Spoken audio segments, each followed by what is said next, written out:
Hello विद्यार्थी मित्रों, good morning.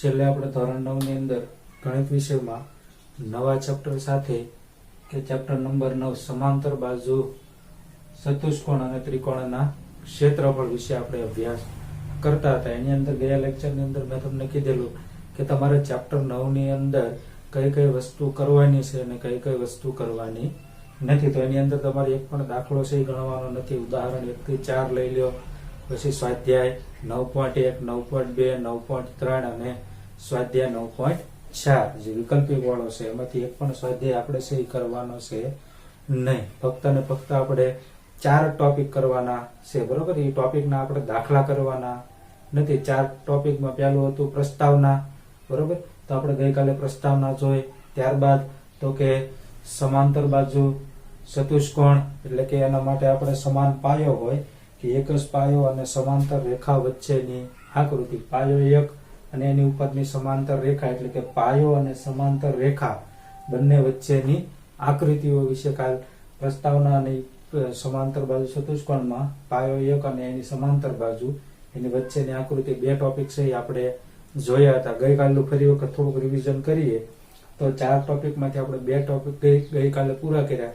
આજે આપણે બીજા 2 ટોપિક છે એ જોઈશું। ચેપ્ટર સાવ 2 કે 3 વિડીયોમાં એટલે કે 2 કે 3 લેક્ચરમાં છે એ પૂરું થઈ જાય એવું છે। પણ મેં તમને કીધું એમ કે તમારે આ ચેપ્ટરની છે એ અલગથી એક નોંધ છે, ભલે 4-5 પેજમાં થતી હોય તો એ તમારે 4 કે 5 પેજ થતા હોય તો એ સારા અક્ષરે છે એ વ્યવસ્થિત ઉતારવાના છે। કેમ કે આ ચેપ્ટરની અંદર આપણે દાખલાઓ ગણવાના નથી। મોસ્ટ ઓફલી માર્ક જે ચેપ્ટર આપણને સહેલું લાગતું હોય, ઝડપથી રિવિઝન થઈ જતું હોય એમાંથી બને એટલા માર્ક છે એ કવર થાય એવું છે આપણે કરવાનું છે। આ ચેપ્ટરની અંદર અમુક વ્યાખ્યાઓ છે, પ્રમેય છે, બરોબર। એ વસ્તુ કરશો એટલે તમને એ ભૂલાશે નહીં, એટલે એક્ઝામની અંદર તમારે રિવિઝનમાં છે એ વધારે ફાયદો થાય। એટલે આની થોડીક અલગથી છે એ તમારે નોંધ છે એ સારા અક્ષરે કરી રાખવાની છે। તો ગઈકાલે આપણે જે કર્યું હતું એનું થોડું રિવિઝન કરી દઈએ તો કે પહેલા આપણે પ્રસ્તાવના જોયું હતું। તો પ્રસ્તાવનાની અંદર હતું સમતલીય પ્રદેશ। સમતલીય પ્રદેશ શું? તો કે કોઈ પણ બંધ આકૃતિ વડે ઘેરાયેલા ભાગને સરળ બંધ આકૃતિ વડે ઘેરાયેલા ભાગને શું કહેવાય? તો કે સમતલીય પ્રદેશ। ખાસ પેલો આપણે જોયું હતું સમતલીય પ્રદેશ પ્રસ્તાવનામાં।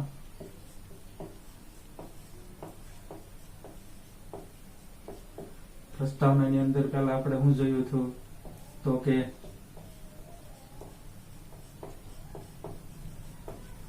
સમતલીય પ્રદેશ વિશે આપણે જોયું હતું। સમતલીય પ્રદેશ એટલે કે સરળ બંધ આકૃતિ વડે, ધારો કે આવી આકૃતિ કોઈ હોય, બરોબર, આકૃતિ બંધ છે પણ સરળ છે નહીં, પણ સરળ બંધ આકૃતિ વડે ઘેરાયેલા ભાગને સમતલીય પ્રદેશ કહે છે। સરળ બંધ આકૃતિ વડે ઘેરાયેલા ભાગને સમતલીય પ્રદેશ કહે છે। ત્યારબાદ પ્રસ્તાવનાની અંદર બીજું આપણે જોયું હતું કે આકૃતિનું ક્ષેત્રફળ એટલે કે આ સમતલીય પ્રદેશ જે આકૃતિ હોય એના ઉપરથી આપણે જોયું હતું કે આકૃતિનું ક્ષેત્રફળ, આ બધું ગઈકાલનું રિવિઝન છે, તમે વ્યવસ્થિત કર્યું હશે તો તમને વધારે ખ્યાલ આવશે કે આકૃતિનું ક્ષેત્રફળ એટલે શું? તો કે આ જે સમતલીય પ્રદેશ છે એટલે કે સરળ બંધ આકૃતિ વડે ઘેરાયેલો ભાગ એનું માપ કે પરિણામ એને શું કહેવાય? ધારો કે આ સરળ બંધ આકૃતિ વડે ઘેરાયેલો આ બધો ભાગ છે એનું માપ કે પરિણામ એને શું કહેવાય? તો કે એનું ક્ષેત્રફળ કહેવાય। એનું માપ કાઢો અથવા તો એનું પરિણામ મેળવો તો એને શું કહેવાય? તો કે એ આકૃતિ છે, કોઈ પણ આકૃતિ વર્તુળ હોય, ચોરસ હોય, લંબચોરસ હોય તો એનું માપ છે એને શું કહેવાય? તો કે આકૃતિનું ક્ષેત્રફળ। સમતલીય પ્રદેશ તો કે બંધ આકૃતિ વડે સરળ બંધ આકૃતિ વડે ઘેરાયેલા ભાગને સમતલીય પ્રદેશ કહેવાય। આ સમતલીય જે પ્રદેશ છે, સરળ બંધ આકૃતિ વડે ઘેરાયેલો ભાગ, એનું માપ કે પરિણામ કાઢો। વ્યાખ્યા એવી છે, ક્ષેત્રફળની અંદર શું ઉમેરવાનું છે? તો કે સરળ બંધ આકૃતિ વડે ઘેરાયેલો ભાગ એને સમતલીય પ્રદેશ કહેવાય। તો એમાં એમ જ તે કે આ સમતલીય પ્રદેશના માપ કે પરિણામને શું કહેવાય? તો કે એનું ક્ષેત્રફળ એટલે કે આકૃતિનું ક્ષેત્રફળ કહેવાય। ત્યારબાદ આપણે એકરૂપ આકૃતિઓના ક્ષેત્રફળ વિશે વાત કરી હતી।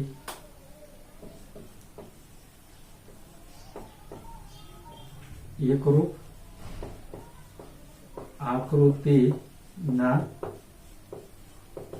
ક્ષેત્રફળ. હવે કાલે મેં તમને ઉદાહરણ આપ્યું હતું કે એકરૂપ આકૃતિના ક્ષેત્રફળ એટલે ધારો કે આ માર્કર પેન છે, આના જેવી કોઈ બીજી માર્કર પેન હોય, આના કોપી ટુ કોપી આના જેવી એટલે કે એકરૂપ, તો બંનેના ક્ષેત્રફળ કેવા થાય? તો કે સરખા થાય. તો આની અંદર હું તમારે યાદ રાખવાનું કે એકરૂપ આકૃતિના ક્ષેત્રફળ તો કે સમાન છે. તો તમારે યાદ રાખવાનું કે બે આકૃતિ એકરૂપ હોય તો બંનેના ક્ષેત્રફળ કેવા હોય? તો કે સરખા હોય. સ્વાભાવિક છે કે બે વસ્તુ એક સરખી હોય એટલે કે એકરૂપ હોય તો એના ક્ષેત્રફળ કેવા થાય? તો કે ક્ષેત્રફળ સરખા થાય. પણ ખાસ યાદ રાખજો કે ક્ષેત્રફળ સરખા હોય તો આકૃતિ સરખી થાય એવું જરૂરી નથી. ધારો કે ક્ષેત્રફળ એકનું 66 સેમી હોય, 66 સેમી સ્ક્વેર હોય આ પહેલી આકૃતિનું, અને બીજી આકૃતિનું તો કે એનું પણ 66 સેમી સ્ક્વેર હોય, તો એવું જરૂર નથી પહેલી આકૃતિ અને બંને આકૃતિ એકરૂપ છે. બરોબર? આકૃતિ જો એકરૂપ હોય તો એના ક્ષેત્રફળ કેવા થાય?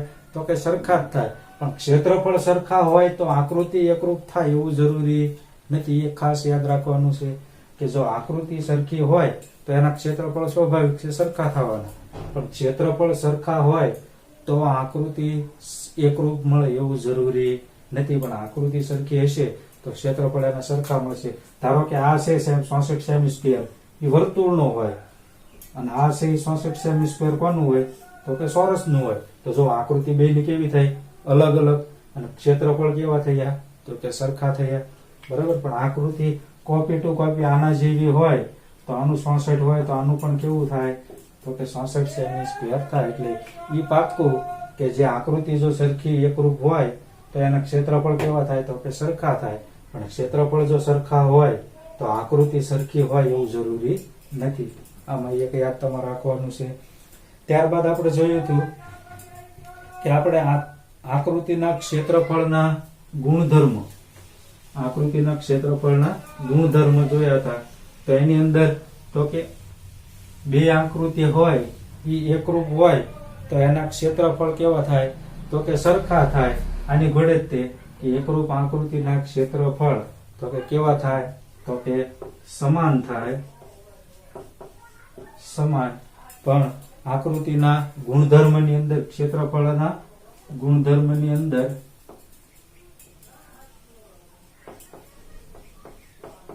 આકૃતિના ક્ષેત્રફળના ગુણધર્મમાં પહેલો ગુણધર્મ શું હતો? તો કે પહેલો ગુણધર્મ એવો હતો કે બે આકૃતિ એકરૂપ હોય તો એના ક્ષેત્રફળ સરખા થાય.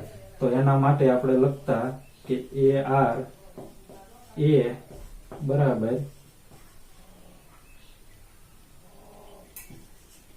BR B. આ પહેલો ગુણધર્મ હતો. બીજો ગુણધર્મ શું હતો? બીજો ગુણધર્મ એવો હતો કે આકૃતિ T એ બે આકૃતિઓ P અને Q થી બનતા ભાગ અને એકબીજામાં આંતરિક ન હોય તેવો ભાગથી જો કોઈ બીજી આકૃતિ એટલે કે મોટી આકૃતિ આપણે ગઈકાલે વાત કરી હતી કે એક આકૃતિ ધારો કે આ P અને આ આકૃતિ તો કે Q, એટલે કે P અને Q થી આ આખી આકૃતિ જો T બનતી હોય તો આ બંનેના સરવાળા બરાબર છે એ T હોય. તો એના મુજબ આપણે લખ્યું હતું કે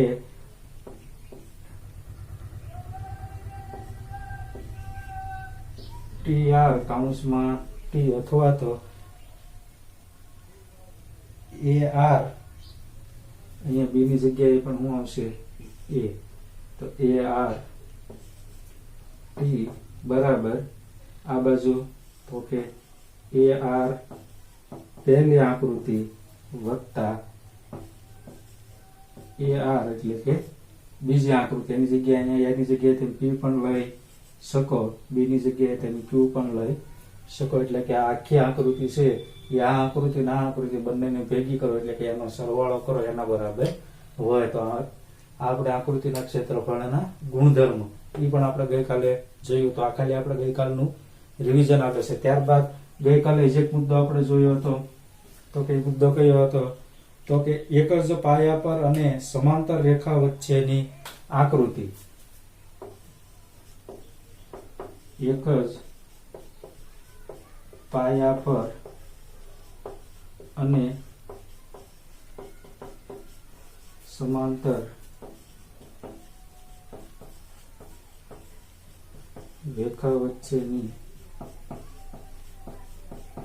આકૃતિ વિશે આપણે અભ્યાસ કર્યો હતો. તો એની અંદર આપણે જોયું હતું કે કોઈ આકૃતિ હું લઉં તો ધારો કે એક સમાંતર બાજુ ચતુષ્કોણ લીધો પી ક્યુ, તો આ પાયો પી ક્યુ, એના ઉપર કોઈ ત્રિકોણ હોય, એ અહીંયા બિંદુ હું આપું પી ક્યુ આર એસ, અને અહીંયા ટી, તો એક ચતુષ્કોણ થયો અને એક કયો થયો તો કે ત્રિકોણ.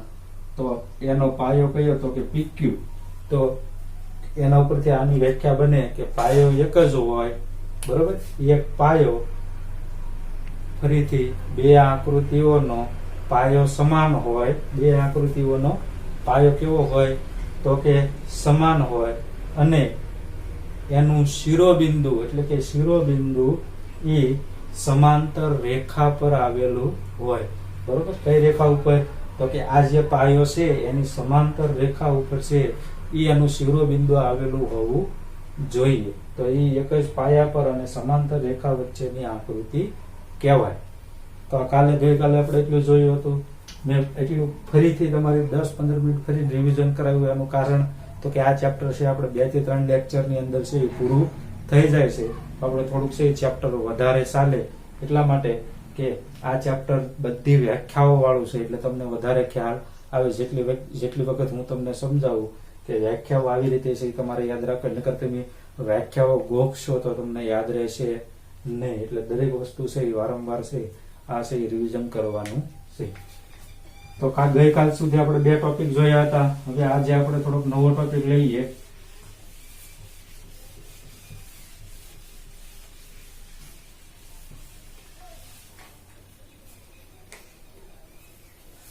ખાસ યાદ રાખવાનું છે આ ચેપ્ટર ની અંદર આપણે દાખલો એક પણ કરવાનો નથી. એના પછી નવો ટોપિક લઈએ તો એક જ પાયા પર અને સમાંતર રેખાની જોડ વચ્ચેના સમાંતર બાજુ ચતુષ્કોણ. એક જ પાયા પર અને નવો ટોપિક એક જ પાયા પર અને સમાંતર બાજુની જોડ વચ્ચે આવેલ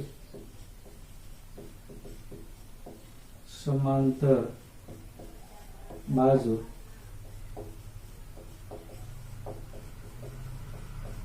ચતુષ્કોણ. એક જ પાયા પર અને સમાંતર બાજુની જોડ વચ્ચે આવેલા સમાંતર બાજુ ચતુષ્કોણ.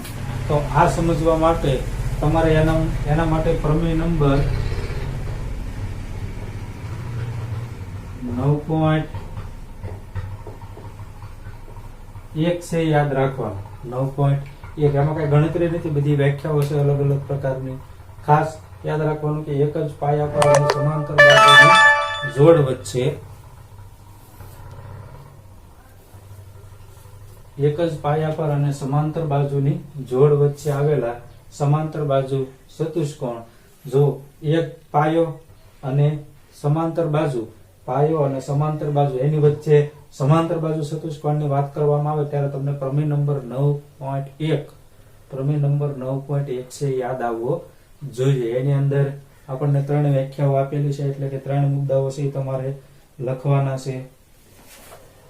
તો પહેલું છે એક જ પાયા પર આવેલા અને 2 સમાંતર રેખાઓની એક જોડ વચ્ચે આવેલા સમાંતર બાજુ ચતુષ્કોણના ક્ષેત્રફળ સમાન હોય છે. તો અહીંયા લખું કે પહેલું વાક્ય તમારે યાદ રાખવાનું છે કે એક જ પાયા પર આવેલા, આ જે લખ્યું ને એ જ લખવાનું છે કે એક જ પાયા પર આવેલા અને સમાંતર બાજુની જોડ વચ્ચે આવેલા સમાંતર બાજુ ચતુષ્કોણના પાછળ લગાડી દેવાનું કે એના ક્ષેત્રફળ સરખા હોય છે. હું લગાડી દેવાનું તો કે એના ક્ષેત્રફળ સરખા હોય છે. આનું લખવાનું કે એક જ પાયા પર, અથવા તો સીધું તમે યાદ રાખી લો કે એક જ પાયા પર અને સમાંતર બાજુ ચતુષ્કોણની જોડ વચ્ચે આવેલા સમાંતર બાજુ ચતુષ્કોણમાં પહેલું શું આવશે તો કે તેના ક્ષેત્રફળ સરખા હોય. તેના ક્ષેત્રફળ સરખા હોય. એ તમને આકૃતિ દોરીને સમજાવું તો ધારો કે આ એક સમાંતર બાજુ ચતુષ્કોણ છે. સમાંતર બાજુ ચતુષ્કોણ A B C અને D. તો AB એને સમાંતર કઈ થઈ તો કે CD. AB ને સમાંતર રેખા CD. તો એક જ પાયા પર અને સમાંતર બાજુની જોડ, એટલે કે આ એક સમાંતર બાજુ અને એક આ સમાંતર બાજુ, તો આ બે સમાંતર બાજુની જોડ થઈ. જોડ વચ્ચે આવેલો સમાંતર બાજુ ચતુષ્કોણ, આ ચતુષ્કોણ સમાંતર બાજુ છે જ તે, પણ આની વચ્ચે હજી એક આવેલો સમાંતર બાજુ ચતુષ્કોણ, એના વિશેની વાત કરવાની છે. તો પાયો આનો આજ રહેવા દેવાનો છે. આની વચ્ચે બીજો એક સમાંતર બાજુ ચતુષ્કોણ લઈ લઈએ.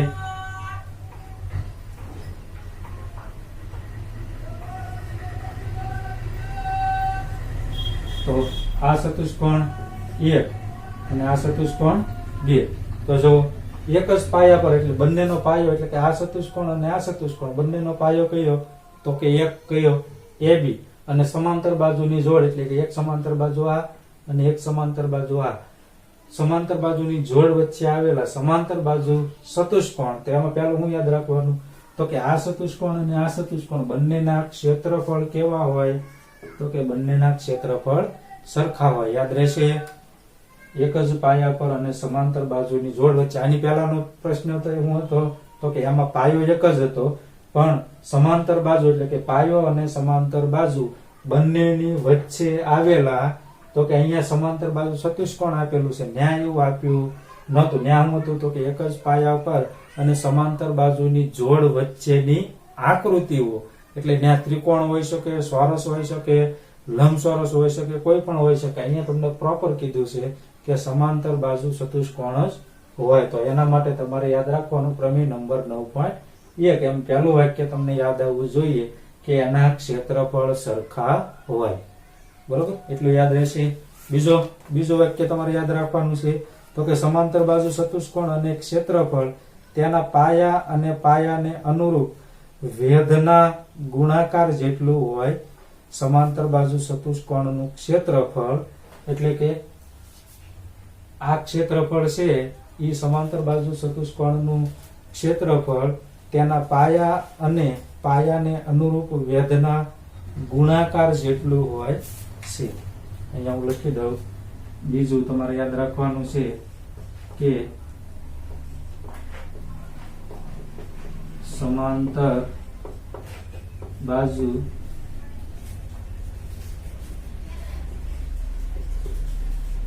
ચતુષ્કોણ નું ક્ષેત્રફળ, આ જે ક્ષેત્રફળ સરખા હોય એના પછી તો કે સમાંતર બાજુ ચતુષ્કોણ નું ક્ષેત્રફળ એ તેના પાયા અને વેધના ગુણાકાર જેટલું હોય છે. હવે જોઈ લો કે આ સમાંતર બાજુ ચતુષ્કોણ અને આ સમાંતર બાજુ ચતુષ્કોણ, આમાંથી હું કોઈ પણ એક વેધ દોરું. હું દોરું વેધ. હવે અહીંયા નામ આપી દઉં તો કે ઈ, અને અહીંયા નામ આપી દઉં એફ.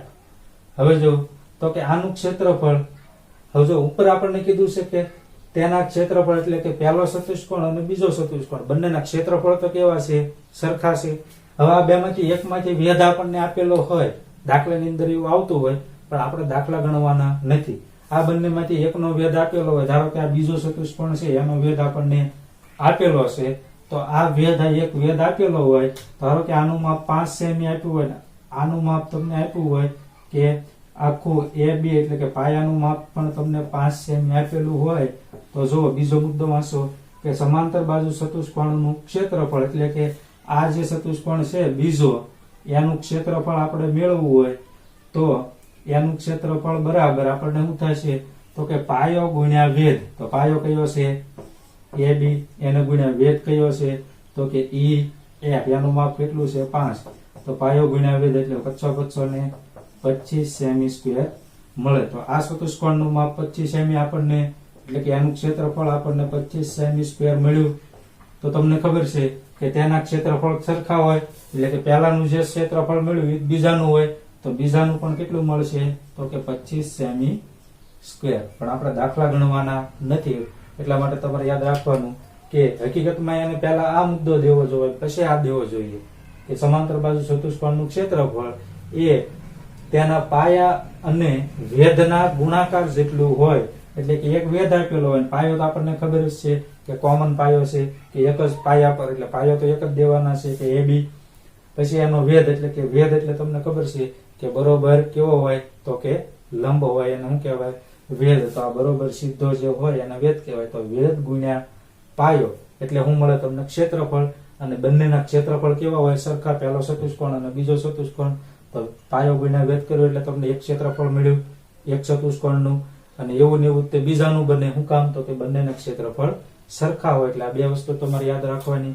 પ્રમેય નંબર 9.1 ની અંદર હવે ત્રીજું વાક્ય જોઈ લઈએ. તો એની અંદર તમને કીધું છે કે એક જ પાયા પર અને પાયાની એક જ બાજુએ આવેલા અને સમાન ક્ષેત્રફળ વાળા સમાંતર બાજુ ચતુષ્કોણો એ સમાંતર રેખાની જોડની રેખાઓ વચ્ચે આવેલા હોય છે, જે પૈકી એક પાયાને સમાવતી રેખા છે.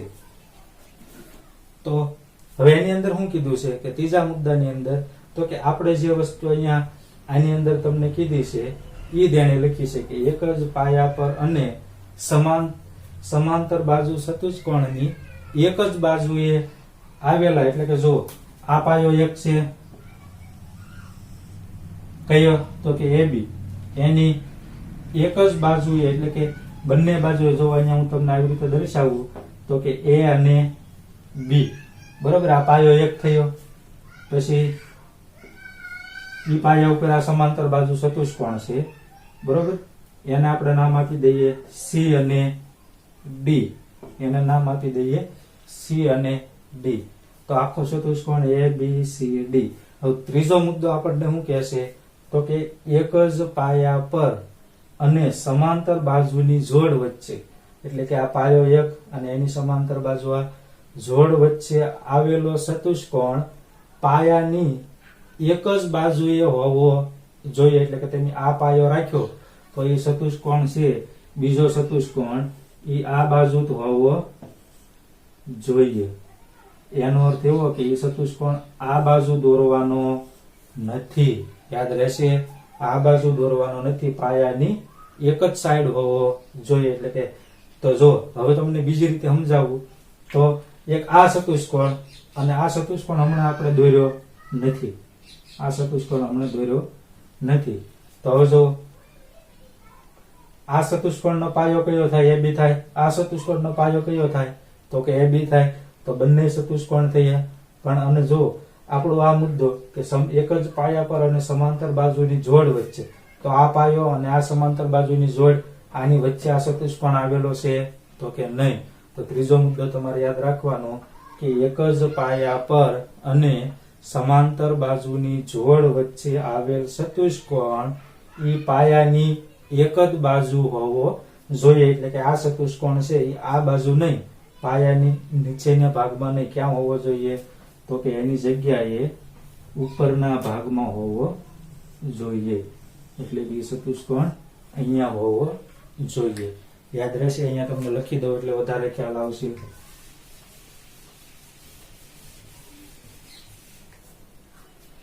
એક જ પાયા પર એક જ પાયા પર અને એક જ પાયા પર અને સમાંતર બાજુની જોડ વચ્ચે આવેલ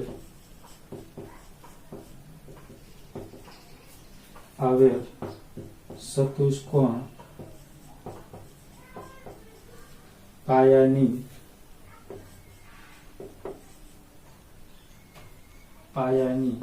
એક જ બાજુએ હોય છે.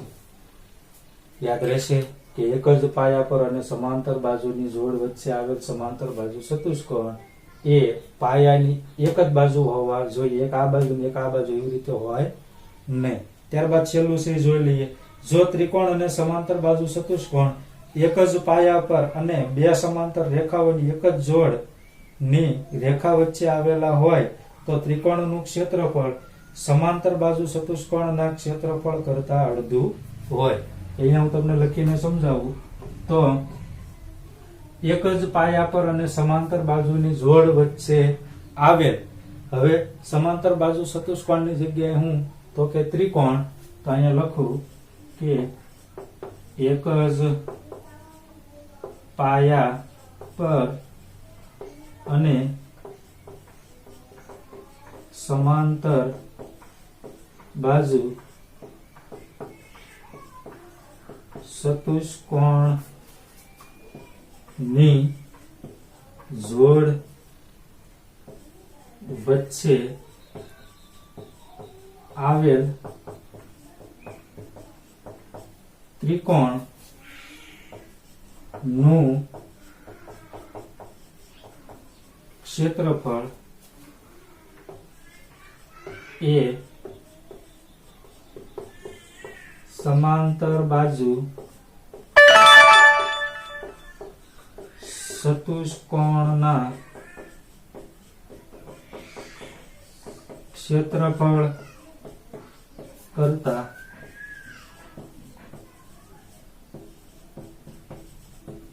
અડધું હોય. એ તમને આકૃતિ દોરીને સમજાવું તો આ એક સમાંતર બાજુ ચતુષ્કોણ છે. કયો? તો કે એ બી સી અને ડી. તો એક જ પાયા પર, એટલે કે આ પાયો એક અને સમાંતર બાજુ ચતુષ્કોણની જોડ વચ્ચે આવેલો ત્રિકોણ, તો આનું નામ આપી દો કે ત્રિકોણ એ ઈ બી અને સમાંતર બાજુ ચતુષ્કોણ એ બી સી ડી. તો એક જ પાયા પર અને સમાંતર બાજુની જોડ વચ્ચે આવેલો ત્રિકોણ, તો આ ત્રિકોણનું જે ક્ષેત્રફળ છે એ આ આખો ચતુષ્કોણ છે એના ક્ષેત્રફળ કરતા કેવું થાય? તો કે અડધું થાય. ધારો કે આનું તમને ક્ષેત્રફળ સમાંતર બાજુ ચતુષ્કોણનું ક્ષેત્રફળ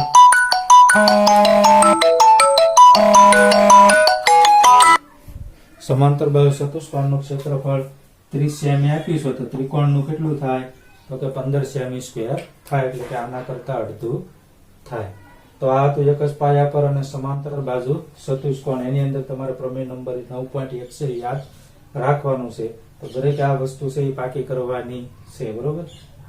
આવું હશે એક્ઝામ ની અંદર છે એ પૂછાઈ શકતું હોય છે. તો આજે આપણે અહીંયા સુધી રાખીએ. આવતા લેક્ચર ની અંદર નવી માહિતી સાથે મળીશું. થેન્ક યુ વિદ્યાર્થી મિત્રો.